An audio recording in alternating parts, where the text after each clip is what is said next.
idea of the TikTokization of staff training. I can't wait till we implement that at The Economist. Um, Wonderful. So our next panel is going to be on the future of work in the metaverse. This should be fascinating. So I'd like to welcome to the stage our moderator, Christopher Bishop, who is the Chief Reinvention Officer at Improvising Careers. Hello. Hello. And can I also be joined by the panelists on stage? I'll let Christopher introduce them. I think we have... All right.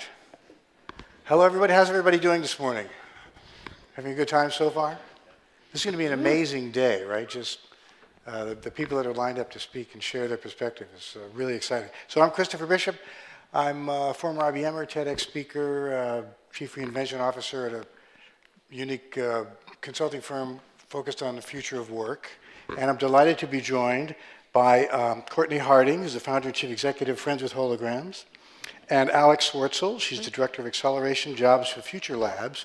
And I'm hoping we get Gil Perez from Deutsche Bank joining us remotely from Frankfurt. We'll leave it to the AV team to sort that out. I'm not going to go through introductions because these ladies have profiles on LinkedIn, their bios on the website for the event. So we want to jump right into the conversation. You can connect with them certainly on LinkedIn. That's my admonition is... Can you hear me? Yes, I can hear you, Gil. I can't Hi there. see you, though. Hey. Get your smiling face up on the big screen here.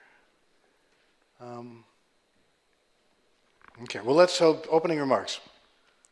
To set the tone, work on the metaverse is driving new business opportunities, ways of working, and ways for businesses to interact with clients, partners, stakeholders, and employees.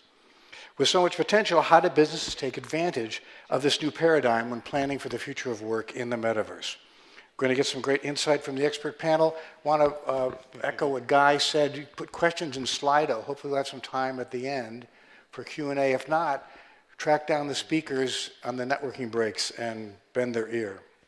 So I want to start by asking each of you to give me your 30-second definition of what the metaverse is and in the context of work. Yeah. So. Thanks so much, Chris. It's wonderful to be here. We at Jobs for the Future, we see the metaverse as a series of tools and platforms that are going to really dramatically reshape three different spaces. One is how we learn, one is how we work, and the third is what we do. So it's a combination of technologies and spaces that will accomplish, at a minimum, those three things. Great. Courtney, what's your take? The metaverse is people. Right? I mean, I could sit up here and talk about avatars and embodiment and persistence and interoperability all day long, and I do, but I won't do that right now because at the end of the day, the metaverse is the way that it's going to make the digital world more human again. Great, I like it. Gil, what's your take? 30 seconds. What is the metaverse from where you sit? I agree with the notion of people collaboration. It's at the end of the day a 3D immersive virtual world where people collaborate and interact with each other. Great, so exciting. Question about hybrid workplace environments. So the past few years, as we all know, organizations have been dealing with the challenges of Zoom and Teams and Cisco and on, right? People working from home and in offices. I've heard my brother-in-law says, I don't know if I'm working at home or sleeping in the office. Do you think this is going to make the transition to working in the metaverse easier, and if so, why? Courtney, let me get your take on that. Yeah, absolutely. I mean, we already now have this behavior of working from anywhere, working remote, but we also want to reconnect, right? And I'll share a story that really highlights how this works. So way back in 2020, right at the height of the pandemic and of people being locked down, I was working with a consultancy at the time. They were one of our clients, and we did a virtual event in a platform called Spatial. And we had everyone come in embodied as avatars, and these two people who worked very closely together, who were good friends, but hadn't seen each other in several months because of the lockdowns, I watched their avatars both drop into the space, and I watched them fly across the room and embrace each other. And it was silly, because again, it's like these avatars sweeping through the space and hugging. So it looked ridiculous, but I talked to them afterwards, because I just noticed it. And they both were really emotional about it. They were both really moved by it. And they said even though they knew intellectually, obviously they were just these avatars and they weren't actually together, it felt real. And I think that's where this comes in, is right now we're so mediated behind these 2D screens this gives us the opportunity to, again, be more human in the way we interact while still maintaining what's good about remote work. Work from anywhere, work on your own schedule, you know, all of these great things, but we can sort of bring it back together to being a little bit more of a community. Yeah. So Gil, what about you at Deutsche Bank? So has the pandemic and remote work laid the groundwork for maybe people being more comfortable with or embracing metaverse kinds of work environments? So yeah, I think that obviously the COVID pandemic definitely kind of hurled us into the hybrid environment and caused a regulated environment that really required everybody to be in the office all of a sudden into a situation that everybody had to work remotely. So we had a huge transformation through these couple of years. And in parallel to that, I mean, as was said, you know, we have a whole new generation that has grown up at home, playing all the time Fortnite, spending 24/7 in front of the game console in a 3D kind of environment. That, you know, that generation is going to hit the workplace. That generation has a different view of interactions. How do we engage with each other? How do we become more proactive? You know, you look at Fortnite and people kind of working and collaborating all the time. So this is, the scale of it is such that it's going to hit the workplace in the next couple of years. And I think it's on us as corporations, especially regulated corporations, to figure out how do we now leverage these new modalities to become more productive, more effective, whether it's within our own collaboration within our teams or obviously interacting with clients. Yeah. And a big part of it is obviously educating the regulators on the pluses and the minuses. Alex, what's your take? Has the pandemic accelerated adoption and understanding of metaverse environments? I think so, and for all the reasons that Courtney and Gil just talked about, people are craving interpersonal interaction in a way that is made more real in metaverse-based environments. But I think what it's also done in an area that we've focused on quite a bit is dramatically accelerated what's possible in workforce-based training and education. So you just heard Kelly talk really eloquently about some of the solutions that Taco Bell is implementing for their frontline workforce. We've been doing some work at Jobs for the Future with partners like Meta and others around how can we bring metaverse-based, XR-based training in ways that are really, really compelling to deliver and develop very, very in-demand skills for, in many cases, frontline workforces or students that otherwise wouldn't have access to that technology. So I want to continue on a thread. So I want to get specific with the three of you about tangible benefits, right? What can we expect as a result of the adoption of the metaverse in workplace settings? Some ideas that come to mind include improved sense of community, kind of what Courtney's describing, for employees and customers. Reduced travel costs, of course, more efficient training, accelerated product development maybe, and enhanced brand awareness. So what do you think? Courtney, why don't you start with? Oh my gosh, I could sit here and list the benefits all day, but I'll share another story. So I was talking to somebody who had built a simple metaverse training sim, and he said when they evaluated all the costs that they used to spend on training, right? Flying people into their training center, putting them up in hotels, time away from their work, time away from their families, the whole list of everything, not to mention the carbon costs of all this travel. He ran the numbers, and he said they saved $7,000 every single time somebody put on a headset. Wow. So the upfront cost is there, right? You have to buy headsets, you have to create content, you do have to do all these things.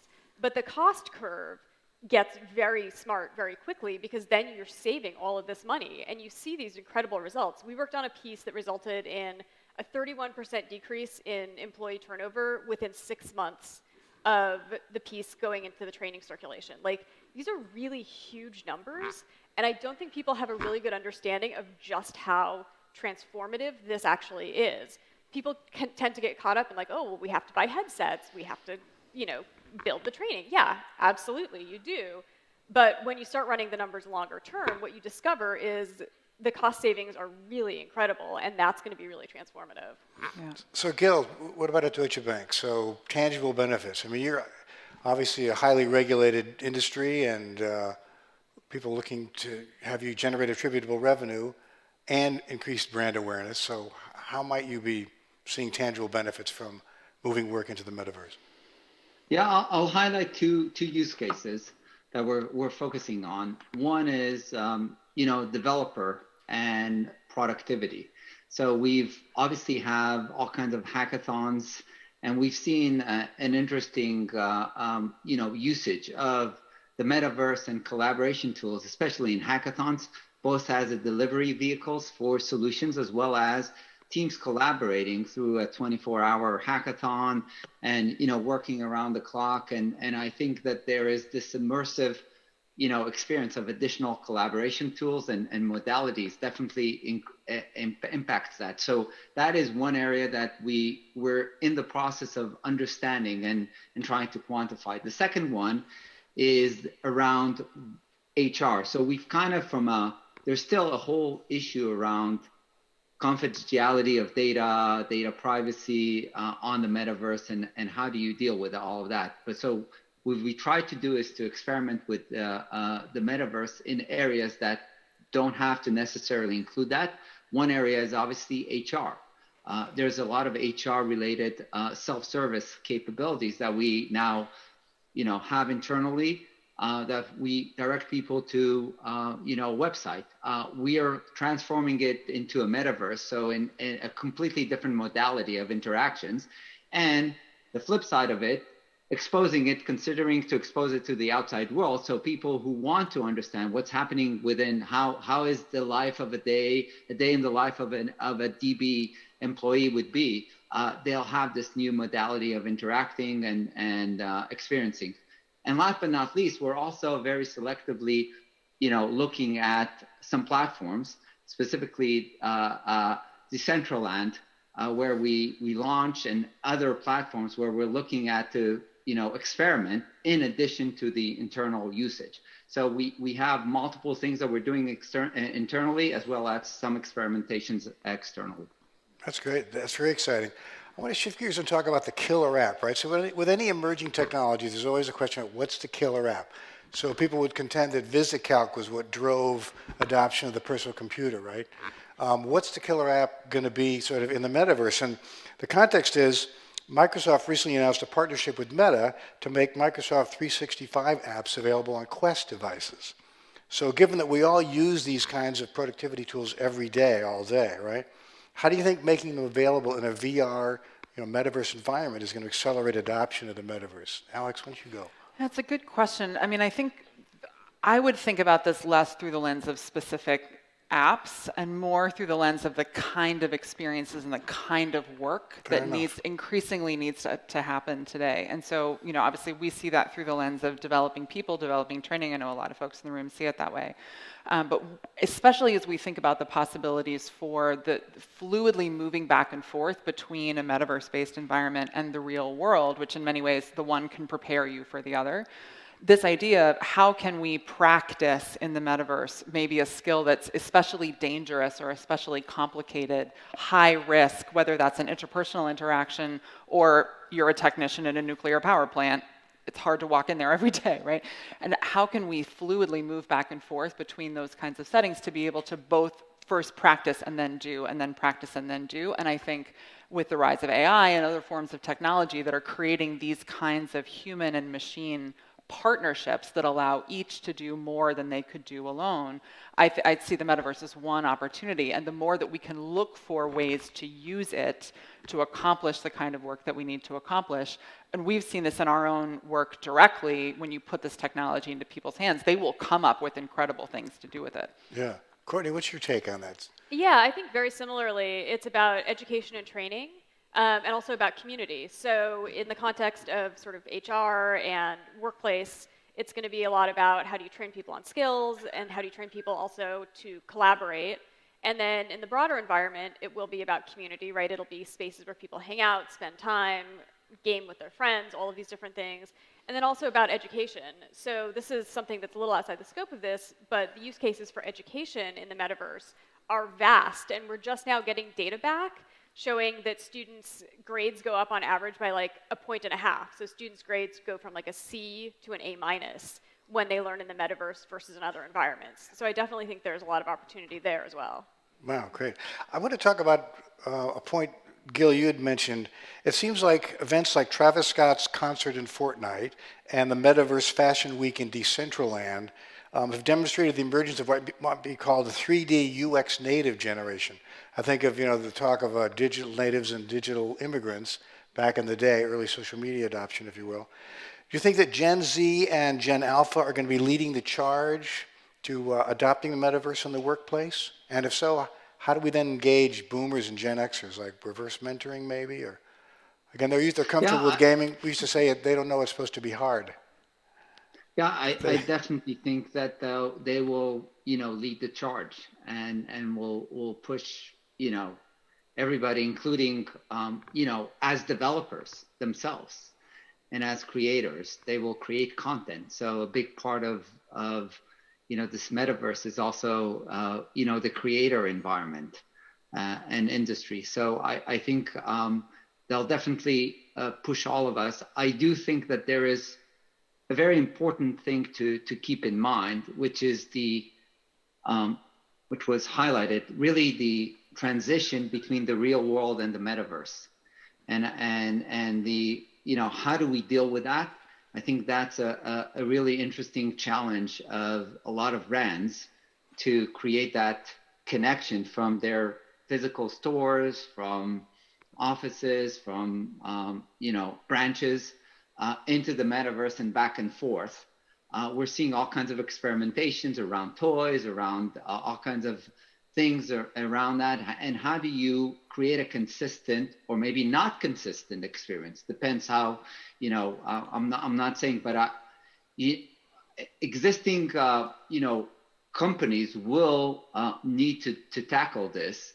And we're seeing Walmart doing all kinds of interesting things, et cetera. I think that is an area that will be a real focus on how do we create added value and not necessarily have a negative impact on our existing assets. Yeah, and the broader question is how do you delineate when the interaction should be in the metaverse or should be in the real world, right? I think of the model is, please hold on, an operator will be right with you. So what's that model going to be like in the metaverse? Courtney, what's your take on that, shifting back and forth? Oh, well, God, hopefully better than it is now, right? As we've all been on hold with customer service forever, it seems like. It's really interesting because I see a lot of brands getting into the metaverse, which is great. You always want to encourage people to experiment and learn and grow. That is absolutely fantastic. I think the challenge is a lot of people are getting stuck because they're being too literal, right? A brand will say, oh, we have a store in the real world. Let's make a store in the metaverse. Fine. That's low risk. It's a great way to get your feet wet. Here's what you can do in the metaverse. You can fly. You can be whatever you want. You can be 20 feet tall. You can be a panda. You can be literally anything and do anything. And I don't know. I don't want to put on a headset just to walk around a Macy's. Okay, I guess it's not a negative, but be more experimental, be more fun, right? This is an amazing technology. There's so much cool stuff you can do. I am blown away every day by the type of stuff that I see. It's so exciting, right? So I would encourage people to, experiment, build, grow, learn, all of these things. But also remember, there is magic here. You can do cool stuff here. Do interesting stuff. And remember, people get to fly in this world. So think about that as you design. Yeah. Well, so you got ahead of me. You're the perfect straight person. So I was going to ask you each to share words of wisdom as we close. We have a minute and a half. So, Courtney, I think that's great advice. Yeah, be creative. Do something unusual. You can manipulate scale. You can be a panda. Don't just take, we used to call it shovelware back in the early days of the web. Take marketing material, code it up, put it on a web server. Hey, we got a website. Yeah. No, this is let's be creative. Yeah. Words of wisdom, Alex. Yeah. What do you tell clients about how they work in the metaverse? Yeah, democratize access and equity. Right? This works best when we all build it, together, and especially when the people who are building it are the people who may not otherwise traditionally have access to this kind of technology. Again, we've seen this firsthand. So the more you can get this technology into the hands, not just of your managers, as Brian was talking about earlier, bringing executive level training to managers level, we're bringing executive level training to frontline workers and high school students, by the way. And it is incredible to see what they are doing. Get the technology into people's hands, listen carefully for what they do with it, and be inspired. Great. Gil, we have 30 seconds. What would you tell people considering the future of work in the metaverse?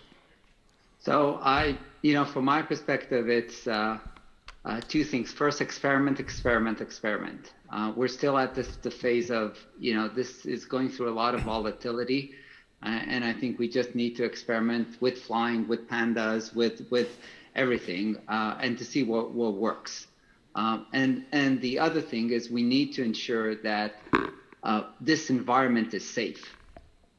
So there's a lot of things that we've seen. So I think creating the trust and creating a space that is safe is going to be critical for the long-term success. Experimentation is easy because you kind of say, I'm not worried about you cut corners, but long-term, creating a safe and trusted environment is key to the metaverse.